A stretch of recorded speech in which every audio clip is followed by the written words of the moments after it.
창립 33주년을 맞이하면서라는 제목으로 하나님의 말씀을 함께 나누겠습니다.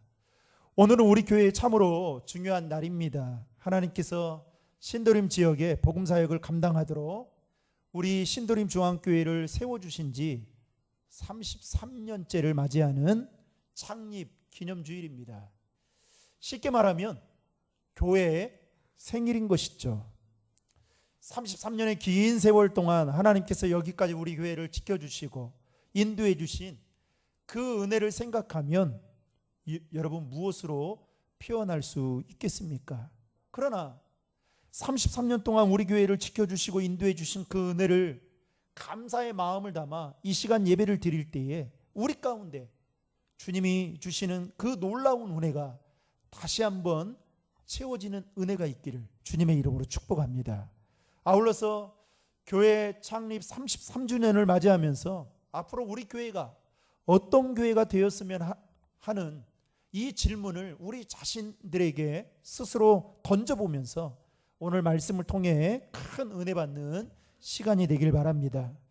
여러분, 성경에는 참으로 많은 교회들이 나옵니다. 초대교회를 시작으로 안디옥 교회, 빌립보 교회, 고린도 교회, 데살로니가 교회, 에베소 교회, 서머나 교회, 라우디게아 교회, 두아디라 교회, 심지어는 빌라델피아 교회, 이 수많은 교회들이 다 성경에 소개되고 있죠. 또 성경에 나오는 그런 교회들은 그 교회가 가지고 있는 이름만큼이나 다양한 특징들을 가지고 있습니다.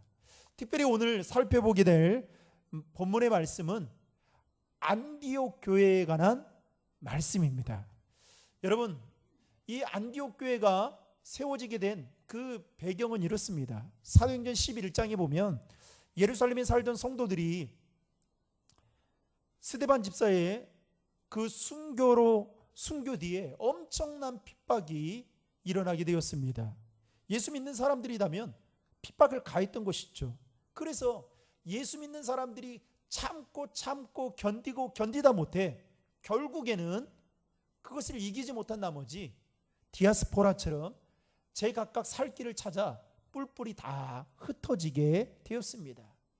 핍박을 피해 살 길을 찾아갔던 그들 중에는 일부가 안디옥이라는 도시로 가게 되었던 것이죠. 그리고 그곳에서 믿음의 성도들이 함께 모여 살다가 복음을 전하기 시작했습니다.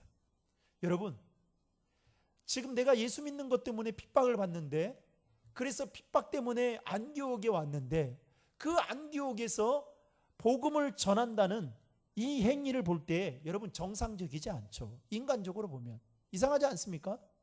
그런데 복음을 전했는데 놀랍게도 그 복음을 받아들였던 사람들이 모여서 세워진 교회가 바로 안디옥 교회였습니다.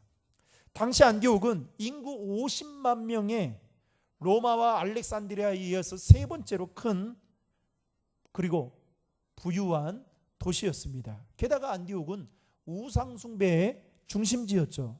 그때 당시 안디옥은 시내에서 약 8km 정도 떨어진 다프네라는 숲이 있었는데 그곳에는 예로부터 아폴로 신과 아르테미우스 신을 섬기는 유명한 신전이 있었습니다.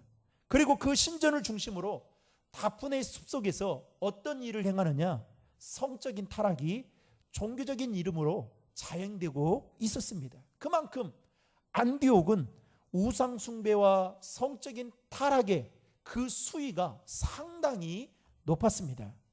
그런 상황 속에서 예루살렘의 핍박을 피해 안디옥에 와서 신앙생활을 거기에 거주하고 신앙생활을 하는 신앙인들이 이제는 이곳에서조차도 우상 숭배자들로부터 심한 핍박을 받게 되었던 것이죠. 더욱이 안디옥 교회에는 변변한 교회 지도자가 없었습니다. 그러나 불과 1, 2년 사이에 안디옥 교회는 하나님의 은혜로 말미암아 엄청난 부흥을 이루게 되었고, 그리고 부흥한 안디옥 교회를 위해서 예루살렘 교회는 바나바라는 사람을 파송자로 보내게 됩니다. 그리고 바나바와 사울이 함께 그 안디옥에서 동역하면서 안디옥 교회는 점차 안정세를 찾아가고 그리고 성장을 보이게 되죠.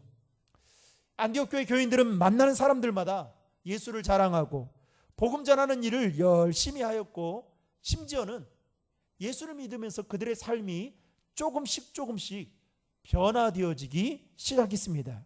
그래서 사도행전 11장 26절에 보면 교회 밖에 있는 사람들이 안디옥 교회 교인들을 향해서 뭐라고 부르냐면 그리스도인이다 라고 불렀습니다. 성경에 보면 그리스도인이라는 이 말이 처음 등장한 곳이 바로 사도행전 11장에 나오고 있습니다. 그렇다면 여기서 말하는 이 그리스도인이라는 것은 어떤 의미가 담겨져 있느냐? 그리스도에게 속한 사람, 그리스도의 노예, 그리스도처럼 살아가는 사람, 쉽게 말하면 그리스도에 미친 사람이 바로 그리스도인이라는 것입니다. 그러니까 안디옥 교회 교인들은 교회 밖에 있는 사람들이 그리스도인이라고 말할 정도로 그들의 삶이 어떻게 해요? 그리스도께 미쳐 있었던 것이죠. 여러분, 지금 예루살렘에서 핍박이 있어서 그 핍박을 피해 살 길을 찾아 안디옥까지 왔는데 이곳에서도 복음을 전하고, 그래서 여러분, 이 바울과 실라 같은 사람은요 완전히 예수쟁이였습니다. 왜 그런지 아세요? 이 복음을 전하다가 귀신 들린 그 아이를 쫓아내잖아요. 그래서 그 귀신 들린 아이를 통해서 점을 치고 그 뒤에 수익을 거둬들였던 그 사람이 모함을 해서 감옥에 갇히게 됩니다. 그런데 바울과 실라가 어떻게 합니까? 옥중에서 하나님께 기도하고 찬양하잖아요. 그때 어떻게 돼요? 옥문이 열리게 되고 착고가 풀려지는 놀라운 일이 벌어집니다. 그러면 우리 같으면 어떻게 하겠어요?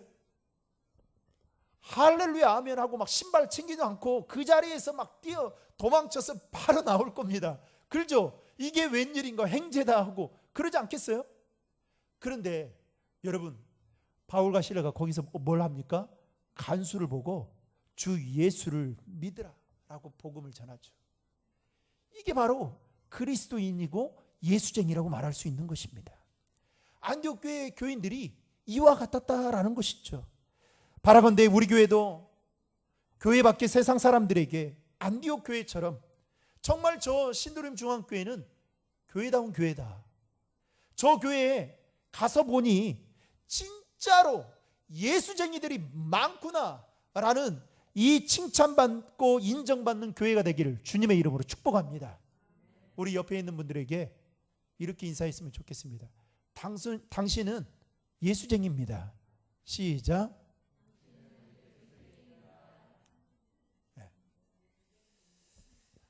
제가 사역했던 교회 중에 진해 경화교회라는 교회가 있어요. 그런데 그 교회에 저랑 같이 제가 아동부를 맡았을 때 부장님으로 섬겼던, 그때는 안수 집사님이셨는데 지금은 장로님이 되셨습니다. 근데 그분은 그 창원에 있는 그 큰 회사를 다녔는데 뭐 틈만 나면 교회 뭐 부서 사역이 있으면 그 모든 일들을 다 적겨두고 교회에 와서 봉사를 하는 거예요. 이분이 직장을 다니는 건지 아니면 교회의 어떤 사역자인지 구분이 안 될 정도로 그렇게 섬겼습니다. 그 당시에 그 부장님이 잘 협조해 줘가지고 교회 학교가 부흥이 됐거든요.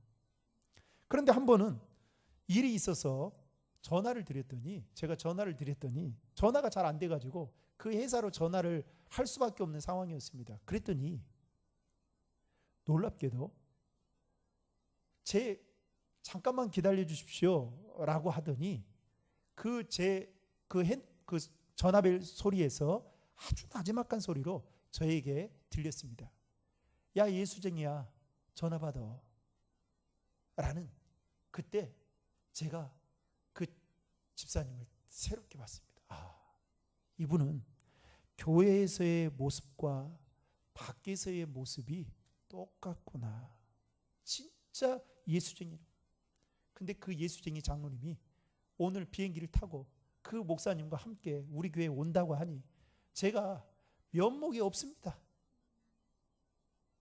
참 여러분, 우리가 교회 내에서 예수쟁이로 인정받는 것보다 더 중요한 것은 세상 밖에, 더 나아가서는 좁게는 우리 가정으로부터, 더 나아가서는 내 주변에 함께 나와 생활하는 사람들로부터 예수쟁이라는, 그리스도인이라는 말을 들어야 되죠.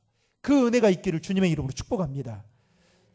오늘 말씀을 통해서 본받고 싶은 그러면 안디옥 교회는 어떤 교회였는지 그 은혜를 두 가지로만 함께 나누고자 합니다. 첫 번째로, 안디옥 교회는 성령 안에서 한 몸을 이루는 교회였습니다. 따라하겠습니다. 성령 안에서 한 몸을 이루는 교회였습니다. 여러분, 1절의 말씀을 다 함께 화면을 보고 읽겠습니다. 안디옥 교회에 선지자들과 교사들이 있으니 곧 바나바와 니게르라 하는 시몬과 구레네 사람 누기오와 분봉왕 헤롯의 젖동생 마나엔과 및 사울이라. 방금 읽은 1절 말씀에 보면 노란 글씨로 여러분 체크가 되어 있었는데, 그 노란 글씨로 체크되어 있는 분들은 1절에서 소개되어지고 있는 5명의 사람들입니다. 그 5명의 사람들은 누구입니까? 바나바, 시몬, 루기오, 마나엔, 사울, 이 5명의 사람들이죠. 여러분들이 잘 알다시피 바나바와 사울은 너무나도 잘 알고 3명의 사람들은 잘 이렇게 생소한 이름일 것입니다. 그런데 이 5명의 사람들은 안디옥 교회를 섬기는 그야말로 교회의 중직자들과 같은 리더십에 속한 사람들이었죠. 그런데 이 5사람들의 면면을 여러분 살펴보면 출신 지역이나 계급에 있어서 상당한 차이가 있었음을 알 수 있습니다. 이 말은 곧 서로 다른 사람들이 한 몸을 이루어서 안디옥 교회를 섬긴다는 것은 인간적으로 보면 거의 뭐에 가까운 거예요? 불가능에 가깝다라고 말할 수 있는 것이죠. 그렇다면 5명의 사람들을 잠깐 살펴보면, 먼저 바나바를 살펴봅니다. 여러분, 바나바는 어떤 사람입니까? 예루살렘의 사도들이 안디옥 교회를 위해서 파송한 사람인 것이죠. 한마디로 말하면 선교사입니다. 따라서 바나바는 안디옥 교회에서 파송을 받아서 그곳에 갔기 때문에 자기의 어떤 기득권이나 자기의 지위에 대한 주장을 사람들에게 펼 수 있었던 사람이었죠. 쉽게 말하면 큰 소리 칠 수 있는 사람이었습니다. 두 번째로 시몬입니다. 이 시몬의 별명이 니게르라는 별명을 가지고 있는데, 니게르라는 말은 한마디로 흑인이라는 뜻입니다. 즉 시몬은 흑인 출신의 사람이었다라는 것이죠. 그때 당시 여러분, 지금 미국 사회가 얼마나 인종차별주의로 지금까지도 몸살을 앓고 있습니까? 그렇지 않아요? 심지어는 더 나아가서 아시아인 이 차별이 얼마나 심하지 않습니까? 근데 그때 당시에 여러분은 얼마나 더 심했겠냐를. 전통적으로 유대인들은요, 이방인들을 싫어했고 구원받을 수 없다라고 생각했습니다. 특별히 흑인들은 저주받은 자손이라고 생각을 하고 경멸하기까지 했습니다. 그런데 시몬이 어떤 사람이에요? 흑인 출신의 사람이었다라는 것이죠. 그러니 이 사람이 리더십에 속한 사람이 되었다. 어느 누가 이 사람을 교회의 지도자로 인정해 줄 수 있겠느냐라는 것이죠. 세 번째로 루기오입니다. 루기오도 아프리카의 구레네 사람이었습니다. 여러분, 당시 아프리카에서 안디옥으로 이동해서 왔다라는 것은 단 한 가지 이유밖에 없었습니다. 그것은 바로 자유를 찾아 도망친 노예이거나 아니면 석방된 노예일 것이다 라고 성경학자들은 그렇게 보고 있는 것이죠. 그러니까 루기오 역시도 시므온처럼 아프리카 태생의 노예이긴 흑인이긴 한데, 이 사람은 흑인이자 노예 출신이었습니다. 네 번째로 마나엔입니다. 그는 오늘 본문에서 소개하기를 헤롯의 젖동생이라고 그렇게 표현하고 있는데, 한마디로 말하면 헤롯은 왕 아닙니까? 그러니까 귀족 출신의 사람이었던 것이죠. 게다가 이 헤롯이 어떤 사람이었어요? 기독교를 박해하고 믿는 자들을 죽였던 사람 아니겠습니까? 세례 요한의 목을 베게 만들었던 사람. 그 출신이 바로 마나엔입니다. 그런데 놀라운 것은 안디옥 교회가 이런 핍박자 헤롯의 젖동생인 마나엔을 안디옥 교회의 지도자로 삼았다라는 것이죠. 마지막 다섯 번째로 사울인데요. 사울은 여러분 나중에 이름이 어떻게 바뀝니까? 바울로 바뀝니다. 그는 어떤 사람입니까? 기독교를 박해했던 사람, 최초의 순교자였던 스데반을 죽이는 일에 있어서 1등 공신을 했던 사람이었습니다. 이처럼 여러분 5명의 사람들을 보면 그야말로 한 몸을 이루어서 한 교회, 안디옥 교회의 지도자로 교회를 섬길 수 있다는 것은 인간적으로 보면 거의 불가능에 가까운 일이었다라는 것이죠. 그런데 안디옥 교회가 불과 1, 2년 사이에 이런 지도자를 세우고 교회가 아름답게 성장할 수 있었던 것은 그 교회에 성령이 함께 하시길 뿐만 아니라 그들이 한 몸이 되어서 주님을 아름답게 섬겼기 때문에 가능할 수 있었다라는 것입니다. 여러분, 어느 교회나 마찬가지이겠지만 우리 교회도 다양한 계층의 사람들이 모여 있습니다. 중요한 것은 그렇게 다양한 사람들이 우리 신도림 중앙교회라는 공동체를 이루어서 함께 섬기고 교회를 세워가고 있다는 것이죠. 분명히 생각이 다를 것이고 삶의 모습이 다를 것이고 배움의 정도가 다를 것이고 성격이 다를 것이고 삶의 우선순위나 가치관이 다를 것이고 심지어는 믿음의 분량까지 다를 것입니다. 그런데 여러분, 이렇게 맞는 것이라고는 그렇게 많아 보이지 않는 우리들이 33년 동안 교회가 아무런 일 없이 여기까지 올 수 있었던 것은 전적인 하나님의 은혜인 줄로 믿으시기 바랍니다. 더 나아가서 주님의 몸된 교회를 위해서 성령께서 우리 한 사람 한 사람을 다 하나 되게 만들어서 여기까지 인도해 주신 줄로 믿으시기 바랍니다. 그러므로 사랑하는 성도 여러분, 다르다고요? 삶이 다르고 생각이 다르고 배운 것이 다르고 우선순위와 가치관이 다르고 믿음의 분량이 다르다고 여러분 우리가 싸워야 되는 겁니까? 아니죠. 다르면 다를수록 우리가 더 서로 하나가 되는 일에 있어서 힘써야 된다라는 것입니다. 사랑하는 성도 여러분, 사람을 예나 지금이나 사람을 세우는 일은 얼마나 중요한 일입니까? 안디옥 교회가 한참 부흥할 때에 5명의 사람들을 세웠는데 이 사람들이 다 다르잖아요. 그러면 사람을 세울 때 여러분도 마찬가지잖아요. 저를 이임 목사로 또 투표를 해서 세우게 됐는데 그때 얼마나 여러분 긴장했겠어요. 그리고 여러분 얼마나 기도를 많이 했겠어요. 저도 얼마나 기도를 많이 했겠어요. 그냥 세우는 게 아니고요. 사람은 여러분 보는 눈이 다 똑같습니다. 보는 게 다 똑같아요. 여러분들이 어떻게 사람을 세우느냐에 따라서 그 한 사람으로 인해서 교회가 여러분 바뀌어진다라고 생각한다면 여러분 안디옥 교회야말로 5명의 리더십에 속한 이 사람들을 세울 때에 얼마나 많은 긴장을 했겠습니까? 그런데도 불구하고 이 5명의 사람들이 다 제각각이지만 여러분 성령 안에서 하나가 되어서 교회를 아름답게 세워갔다라는 사실입니다. 사랑하는 성도 여러분, 바라건대 저는 우리 교회가 서로의 다름을 인정하고 그리고 그 다른 것을 더 귀하게 볼 줄 알고 그래서 함께 아름답게 교회를 세워가는 그 은혜가 있기를 주님의 이름으로 축복합니다. 마지막 2번째로 본받고 싶은 안디옥 교회는 어떤 교회였느냐? 금식하며 기도하는 교회였습니다. 따라하겠습니다. 금식하며 기도하는 교회였습니다. 여러분 2절의 말씀을 다 함께 읽겠습니다. 주를 섬겨 금식할 때에 성령이 이르시되 내가 불러 시키는 일을 위하여 바나바와 사울을 따로 세우라 하시니, 노란 글씨로 보면 주를 섬겨 금식할 때에 라는 말이 있습니다. 그러니까 안디옥 교회 교인들은 금식을 하는데 뭐를 위해서 했어요? 주님을 섬기는 일 때문에 금식했다라는 것이죠. 그리고 금식을 했다라는 것은 여러분 그 비장한 마음이 이 안에 담겨져 있습니다. 여러분 신앙인들은 대개 아마 한 번 정도는 다 금식 기도를 해본 경험들이 있을 겁니다.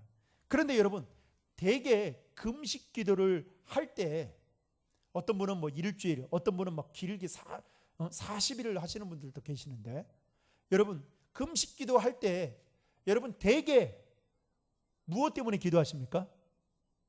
주님을 섬기는 것 때문에 여러분 기도하십니까? 아니면 여러분들의 문제 때문에, 아니면 자녀들 문제 때문에, 가정의 문제, 직장의 문제, 아니면 관계의 문제, 이것 때문에 기도하십니까? 대부분 보면 10중 8구가 다 자신의 문제 때문에 기도하다가 이거 안 되겠다 싶으니까 금식 기도에 들어가게 되는 거죠. 내가 우리 교회가 지금 우리 교회가 정말 뜨겁지 않다. 아니 내가 신앙생활 하는데 뜨겁게 신앙생활했던 그 열정과 믿음이 식어버렸다. 그리고 우리 교회가 이대로 돼서는 안 된다 라고 생각해서 여러분 금식해 본 적이 있으십니까? 저도 부끄럽지만 그렇게 해본 적이 없어요. 그래서 오늘 말씀을 대하면서 얼마나 부끄러웠는지 모릅니다. 그런데 안디옥 교회는 어떻게 해요? 주를 섬기는 일에 있어서 금식했다라는 사실이죠. 그렇다면 여기서 이렇게 질문해 볼 수 있는 겁니다. 안디옥 교회는 무엇 때문에 그렇게 열심히 금식하며 기도했던 걸까요? 지금 안디옥 교회가 불과 세워진 지 1년밖에 되지 않았습니다. 한참 부흥할 때입니다.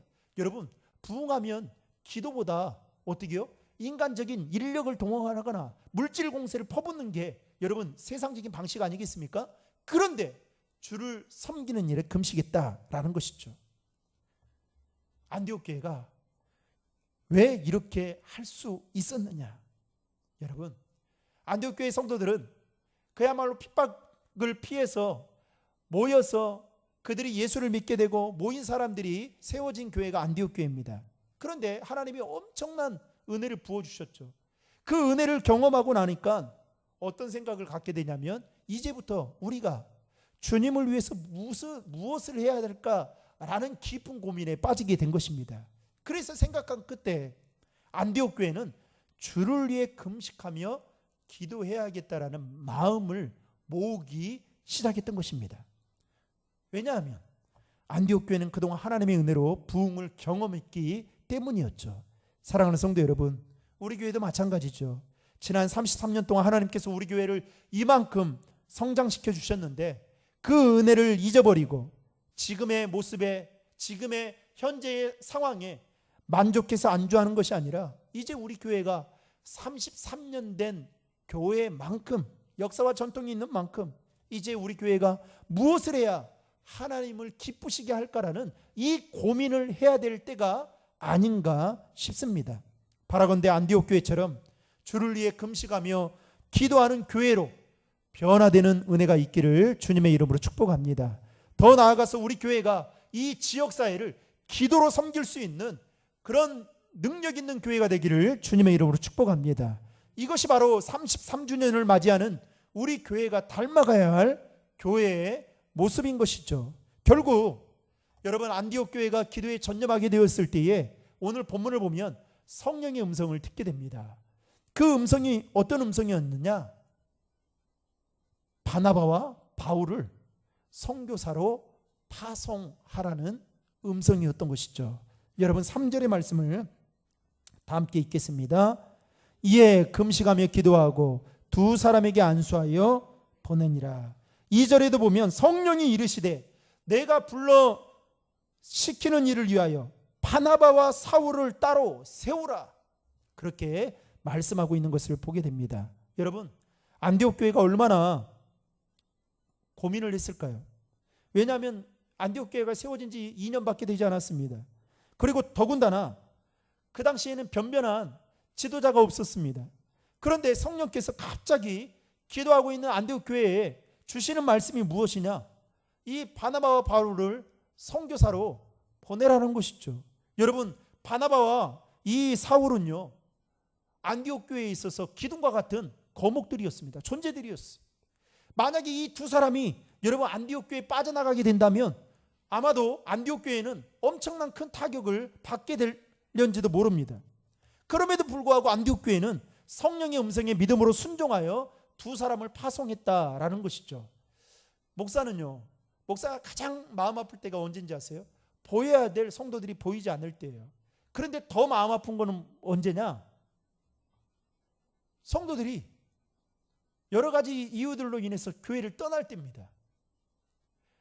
그거는 진짜 마음이 막 찢어지는 거예요. 팔다리가 끊기는 것 같습니다.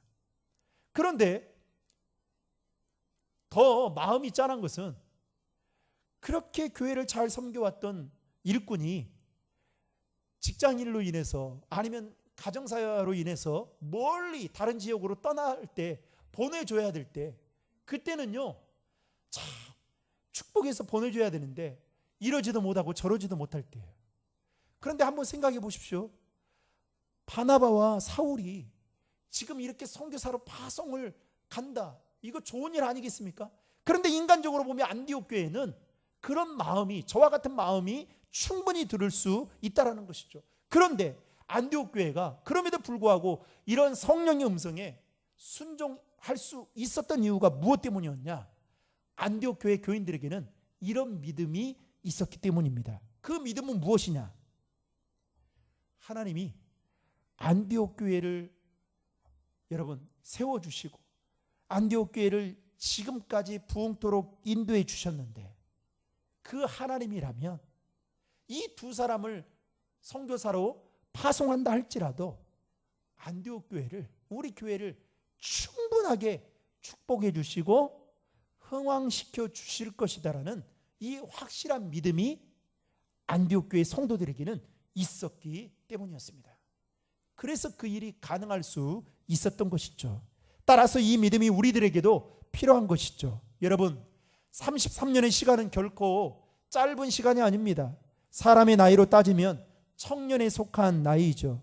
여러분 역사와 전통만이 따라가는 것이 아니라 역사와 전통 못지않게 우리의 믿음의 성장도 33년의 청년의 믿음의 분량만큼 성장해야 됩니다. 그래야 안디옥 교회와 같은 그 일들을 우리도 감당할 수 있게 된다는 것이죠.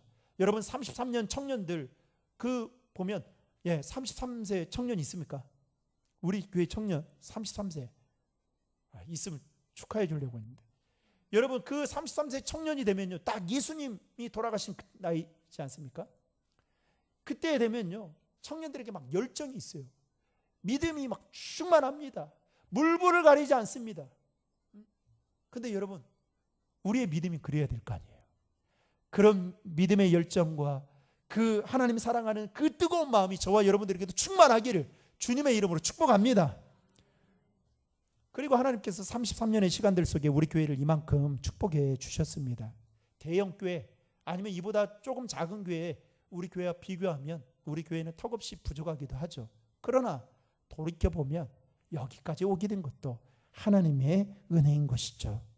그동안 받은 은혜와 축복을 이제는 안디옥 교회처럼 성령 안에서 한 몸을 이뤄 서로를 사랑하고 서로를 세워주고 오직 주를 위해 기도하는 일에 힘쓰는 교회가 될 때에 하나님께서 이 시대에 우리 교회를 안디옥 교회와 같이 더 크게 사용해 주실 줄로 믿으시기 바랍니다.